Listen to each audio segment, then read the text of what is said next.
Yes. So we live in an exciting era. And all of us, we really witness a lot of changes, a lot of innovation. We all witness the rise of smartphones, AR, VR, the awesome Boston Dynamic dogs. The list can goes forever. And to me, this means opportunity. This means that we can use this technology and then come up with really innovative solutions to solve the issues around us. And my name is Sherry List.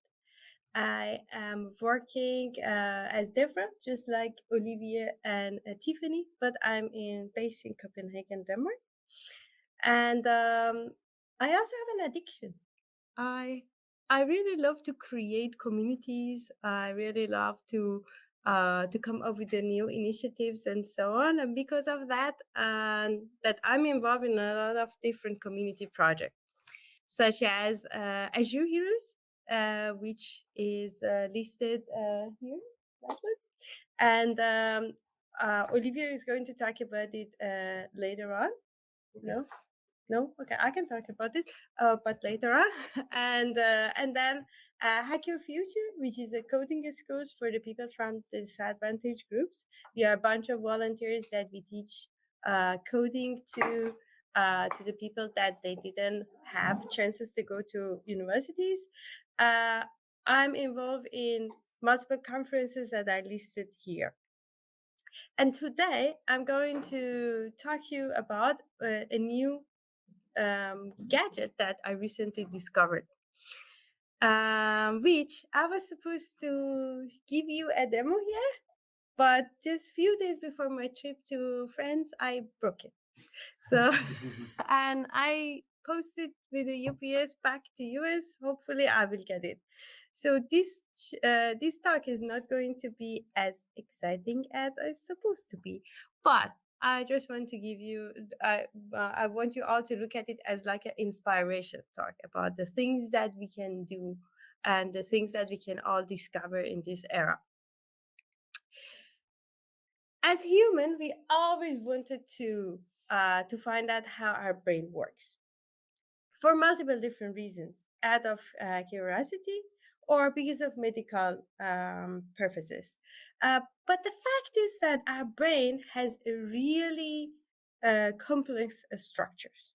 We have billions type of neurons, and each of these neurons they have around 10,000 different types. So this connection of them together, it creates a really difficult and complex structure that is not only one technology that help us to study it. We are using multiple different technologies. One of them is this EEG, which I cannot pronounce it what it is.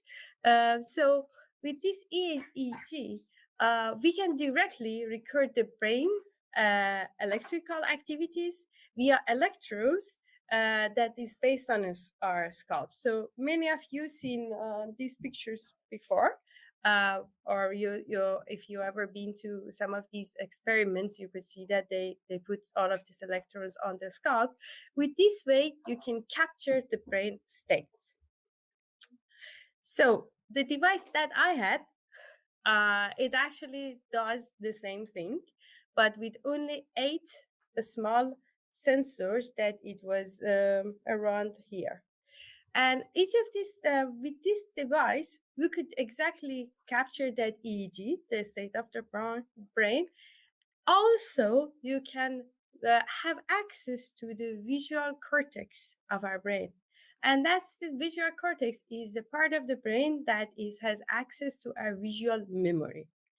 And you can do a lot of things with that. And this device also is pretty powerful. It's called the one that I had, the model that I had is called Crown, and it is made by a small startup called Neurosity, based in New York, and it is as powerful as a MacBook Air. Actually, it has 1 gigabyte of memory as well inside it, and also 8 gigabyte of storage as well. So we can do a lot. So devices like these, they are called brain-computer interfaces, or they call it BCI. So what the BCI does, it allows the user, in this case me, when I put it in my brain, communicate without actually I move or I talk. And you might say that why even you care about it? Well, think about a lot of accessibility situations. That if there is a person with a severe disability, that this way of communication, it can be the only way that the person can communicate with outside world, and also a lot of different places, a lot of different scenarios. The people that they created this device, they're coming from developer community, and the first use case of this device that it came into their mind is for the mental health and also for productivity. So before I broke it, what I were doing, whenever I wanted to code, I also could connect it to the Philips Hue as well, my home office. Then I could say that I'm going to the focus mode. So it changed all the lights around me as well. And it could, of course, later on give me the report of that how focused I am. So the opportunity is great. And the way that it works, each of these sensors, this is the screenshot of the console. And since I don't have it in my mind, yeah, actually, I cannot show you anyway. But maybe I can bring it here. So maybe I can, yeah, maybe I can just, yes, do the mirroring. That will be better. So there is a console that when you log into the console, you can, yeah, I would just duplicate it. That will be easier.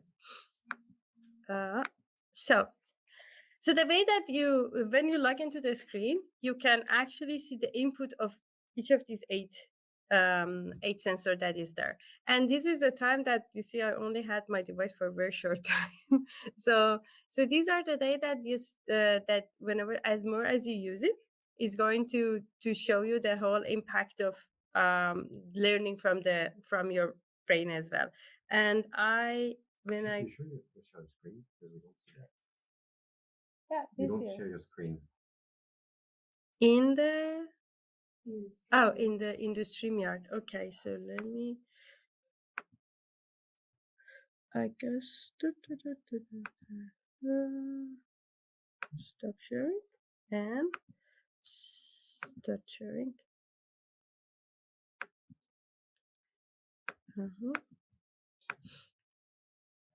Now you can see it on the StreamYard. Yes. Exception. Okay, so when I put it in put the device there, then you can see all the input from this brain when each of these device, and of course for me it has zero meaning. So what are these actually this mean? And when you go here, actually one of the interesting part is that it also shows the state of that which of these waves are coming from which part of your brain, from alpha, gamma, beta, theta. So still nothing for me. But the good thing is that there is a machine learning kind of that aspect. There is an AI aspect of this. The neurosity can actually analyze all of this brain and then brain waves, and then train and let you train this, then train your model to find out that how actually what does it is each of these state means. And one of the main thing that you can do is that to find out that whenever that you are actually focusing, how does your brain look like, and based on that, as more as you use it, it actually, of course, it understands your brain better, and the model is going to be more accurate. So back to this one. It also comes up with an SDK. Of course, you create all of these models, how you access to that one. Since the creator of this company, they are developers, so they made sure that there is a well-documented SDK that you can access to all the state of your device. You can peer into those brain waves and you can train the thought even through the SDK. And then, of course, you can access to this thought as well. And it's very much well documented. And there are a lot of code samples out there that you can just get started with that. I talked about training, but the training was and still is the biggest issue for me because I told you that it is communicating without movement, and it is very difficult for me to communicate without movement. And what do I mean? I mean that in this example, for example, I could never train this model for the jumping jack, to be honest. When you want to train the model for the jumping jack, it means that you need to sit relax and then you need to think about jumping jack without doing the jumping jack. And then each training session, it is 30 stages. So it's something like a 30 seconds thinking, 30-second relax, and that is going on. And I'm a failure. I cannot do that. The one that I could do, because when you go to the console, there are a lot of different way that to actually to train it. The one that I could do it was that pinching. I could make it work, and also what do you call it? That thinking of my tongue. I could do that, and moving my right hand and moving my left hand. So this was the only thing, to be honest, that I could do, and I'm learning. And as you saw in the log, it's not a long time that I got this crown. So I'm actually trying to find out how it works, and it is very good, to be honest, for me personally, to increase my focus and productivity. And I cannot show you this one because one of the first things that I did with this is that I created a Azure Static Web Apps that when I presented it at the conference, I actually asked people to scan this QR code because they could totally see that how stressed I am on the stage and how focused I am on the stage. And the source code of this project, it is in the resource file. You can just go and see it. It's super easy. You just you just actually go to um, um, you have access to the stream. So if you're a JavaScript developer, you can have create an observable and subscribe to the observable and just show the data, because the data is live stream and it comes all the time. And this is actually this only few line of code. This is what I did basically. Okay, this was one of the way to do it, but you can do more things with this device or devices similar like this.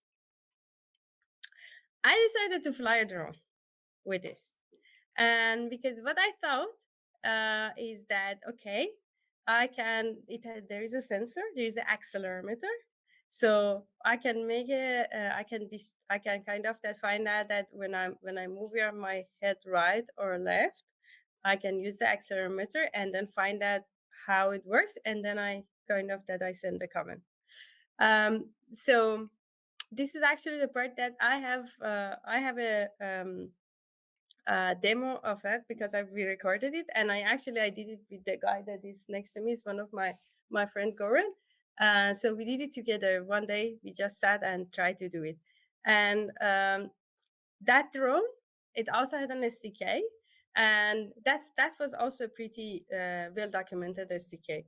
So the way that we did it, I had my we had a what do you call it that we had a message broadcaster in Node with a WebSocket, and then the drone has the SDK that it has is in Python, and then my Crown SDK is in JavaScript. So we decided to actually with the WebSocket, we send the message and then receive the message. And when I turn my head right, so then the broadcaster send a message that is right. In the Python SDK, we just say that so drone should fly right. and lefts. So it's, of course, it's a little bit of a lag between. So when I turn right, it wait a little bit till everything goes in and it goes right. So it's not 100% real time. So yes, so this drone, it had message for takeoff, fly left, fly right, and landing. And the way that we did it also, in order to take off, I did a focus, because I also told you that most of those different training I couldn't make it happen. So of course the focus was the first thing that it triggered to the fly. And we said that it was like a half a meter fly up, and then right and left, and then focus again and down. So we have the video of it in my garden. So this is how I did. So I put it there. I said that I need to be 80% focused, because 100% focus is not also not achievable. Then it goes up, accelerometer detect, it goes right and detect, it goes left and focus again, then it lands. So it was actually pretty exciting, but we could do it in the in actually in that day. And then we just found out, okay, let's try to do with some other devices. So what else we can actually do with this? So I always love to play with Lego. So I thought that, okay, Lego booster could be the other thing that it actually do the same thing. So we came up with the um, oh, so I don't have the picture here. So we came up with a Lego booster. So the robot. So that is in actually that Lego. It is they are still a way kind of behind having the open source kind of that library and SDK to plug in. Even though that they have the web Bluetooth, still you cannot. They don't have a well documented um, the what do you call it, that SDK. But there are a lot of other projects on the actually on GitHub that you can try to find, look for it, that people try to actually hack it. And we use one of those that is actually is in React, that we did the similar things with the Lego. So it was when I did right, so the Lego started to move right and then move left. So you can do a lot of similar things, similar project. And yes, the purpose of my talk was to just inspire you and try to kind of that to ask you that to look around to see that a lot of these devices, especially IoT devices that they are around us, they are very easy to work with, because the concept is very similar. They have their own SDK. You need to find the right moments to trigger these devices to kind of to work with you. So, and I personally looking forward to see that what are other people are doing with all of these brain computer interfaces. And the one of the guy that is founder of this neurocity company, he has a tutorial and showed that because he's playing guitar, and so every time that you want to kind of that to change the tune and so on, so he think about a fact, then it automatically change instead of using the pedal to change it with the feet. And he has a fantastic, well documented tutorial how to make the thing like that. So yes, I really hope that I inspired you, and I hope next time I come here, I will bring my crown, and I will hopefully by that time I learned how to train the model in kind of a more advanced way and share my learning with you. And so the slide is online, and I have a lot of resources actually here that you can go and look at it, including all of those tutorial that actually I told you as well. So I will share the link with you. And yes, thank you very much, and I'm here if you have any questions.